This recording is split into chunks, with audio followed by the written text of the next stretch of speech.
Okay, a couple announcements. Welcome, first of all. Let's see, you may be happy to know that I'm canceling lecture before Thanksgiving. So Wednesday, the 22nd, I had it penciled in as like tentative topics or whatever, but I don't think we're going to need that time slow. So if you want to leave a little early, that's fine with me. There is still discussion the Tuesday before that. I just made a post to Piazza, but basically if you want to miss discussion because you're checking out for the entire week, that's sort of your decision. You'd have to use one of your drops to do that. Remember, you get 2 drops for discussion. So you could use one of your drops to do that, or you could see if your TA is willing to accept your assignment remotely. But sort of treat that like a normal, you have normal obligations on that Tuesday. So. Let's see, there's a correction or maybe a clarification on homework 7, the current homework. I have an equation in there that says Reynolds number in terms of L. This is for the second problem. That sort of leads you to believe that the characteristic length is L. In fact, it is not, it is W. It's the shape of this diamond. Right, so you have this, this sort of shape, let's see, like, what is it, like this or something? Right, there's this sort of shape like this. And I say that there's this dimension W here, at this diagonal.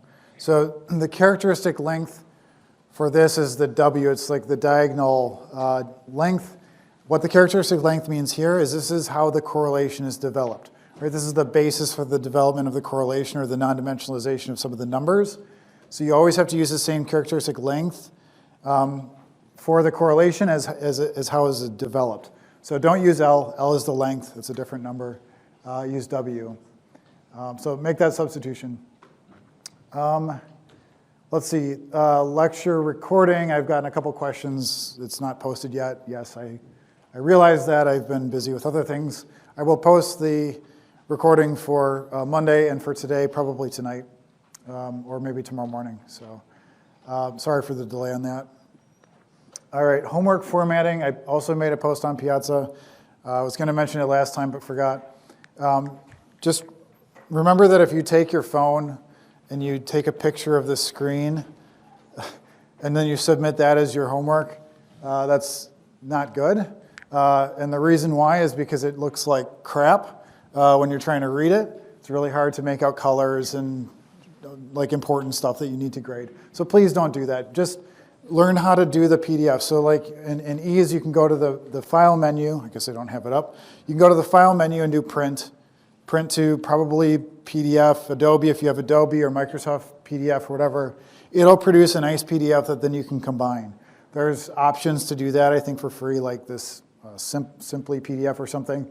Others, your friends might know other methods, but please do that instead of taking a picture, because you would never do that to your boss, right? You'd never submit a report that way. So, okay, any questions or other things? Okay. I also realized that we are a little behind and that you had a discussion assignment yesterday that skipped ahead a little bit of what we had actually covered in lecture. So let me go back to where we left off. And what I'm going to do is I want to make sure we catch up for tomorrow. So I'm going to go through what we need to really pretty quickly today, especially the stuff that you covered in discussion yesterday. So stop me if you have a question, but we'll try to get through it pretty quickly. All right, so remembering back to last time, I guess we're taking the concepts that we developed for external flow, this flow over a flat plate, and we're now applying them to internal flow and learning a little bit about the differences that arise. So with internal flow, some of the key measures of internal flow are at the point at which FD, either H or T, whether it's hydrodynamic or thermal. But this is the position in the duct at which the flow becomes, like the boundary layers merge and flow stops changing. All right, so we can predict that length using this approximate model here. And then we have like a Reynolds number and a critical Reynolds number in terms of the hydraulic diameter. which is 2300 in this case, instead of 5e to the 5th for external. So, okay, that's kind of where we left things. What I want to do now is talk about the transition to turbulence. So this is all for laminar so far. Now let's talk about what happens when we have turbulent internal flow. So the first thing we're going to do is let's sketch what the boundary layer growth looks like for internal flow through the laminar and then into the turbulent region. So we start off with our laminar growth, and it looks something like this. And let's say at this point here, I have X critical. So flow transitions to turbulent. And how would I predict that?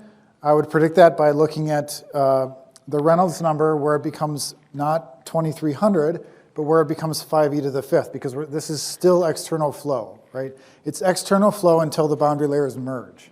So we're at X critical, that's where the Reynolds number in terms of X is 5e to the 5th, and it transitions to turbulent. At that point, what happens? Well, you have this like rapid growth of the boundary layer. The turbulent boundary layer grows much more quickly than the laminar boundary layer does. So it sort of takes off like this, and they very quickly merge. All right? So this would be the transition to turbulence. Right? This would be your transition region here. And then we're fully developed beyond this point over, let's see, draw it here. So this is now fully developed. And it's fully developed turbulent flow. This is now turbulent flow beyond that point. Okay, let's maybe sketch what the velocity profiles look like here. So we can kind of get an idea. So you remember over in this region over here, where it's still laminar, let's see, the velocity profile is going to look something like this. Oops, something like this. Right, the velocity is growing in the boundary layer. It's constant in this middle region, and then it's mirrored on the bottom. But then what happens when we get to, let's say, the turbulent flow? So let's look at this position here. So if I were to sketch the turbulent flow, remember there's kind of this anatomy of the turbulent boundary layer. And there's like a big eddy region where there's a lot of vertical motion or motion away from the wall. And then there's a viscous sublayer that grows right next to the wall. And inside that viscous sublayer, that's where all the velocity gradient, all the temperature gradient occurs, okay? So if I sketch the velocity profile here, it's going to look something like this. So a big velocity gradient right next to the wall, then a big flat region, more or less, right, flat on average, and then another really steep velocity gradient next to the wall. So this is my sort of turbulent velocity profile. As I go further down the line this way, that profile stays the same, right? It's not changing. We're fully developed. Okay? Let's see. Let me just kind of sketch also while I'm at it here. Let's sketch the viscous sublayer. So this is growing here. I'll just draw it in red. So the viscous sublayer starts here and it kind of grows like this. One thing I want to point out, and it's the same on the bottom too. One thing I want to point out is once you're fully developed, does that viscous sublayer continue to grow? Right? What does it mean to be fully developed here? Well, if I'm fully developed, that means like the inertial forces are balanced with the frictional forces. So in the eddy region, I still have this chaos going on, right? The eddies are swirling. It's not really steady. But there's, on average, a consistent behavior.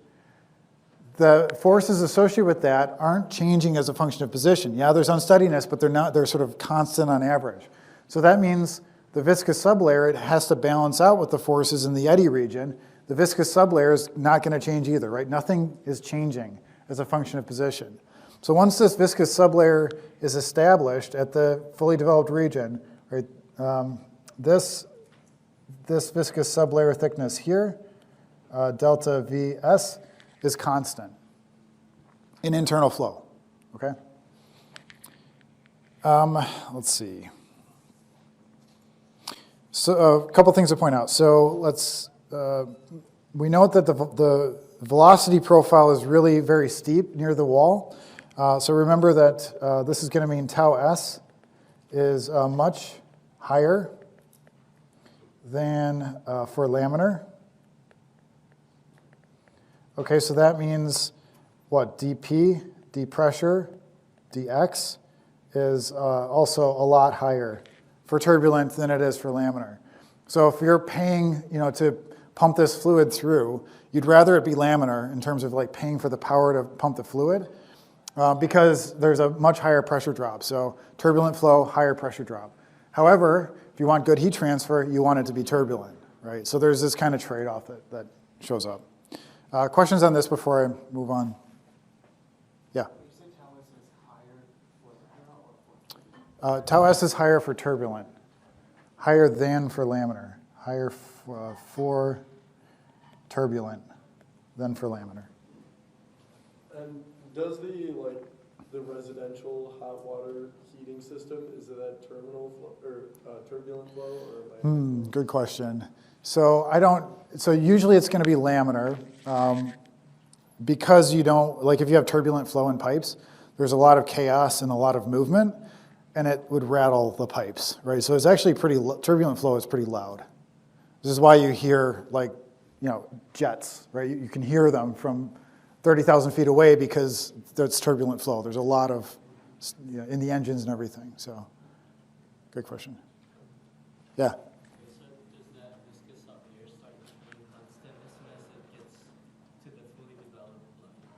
Yeah, so as soon as the turbulent boundary layers merge, right at this location here, at this point, and I didn't draw it very well, but at this point and beyond, the viscous sublayer is constant.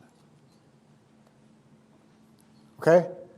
So this is sort of the main thing for turbulent flow. The other thing I'm going to point out is that if you get to fully developed flow, before the flow becomes turbulent, the flow will never become turbulent.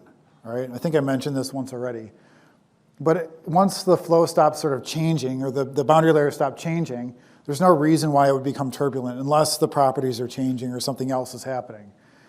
So in order for turbulent flow to occur, it has to occur before the fully developed region.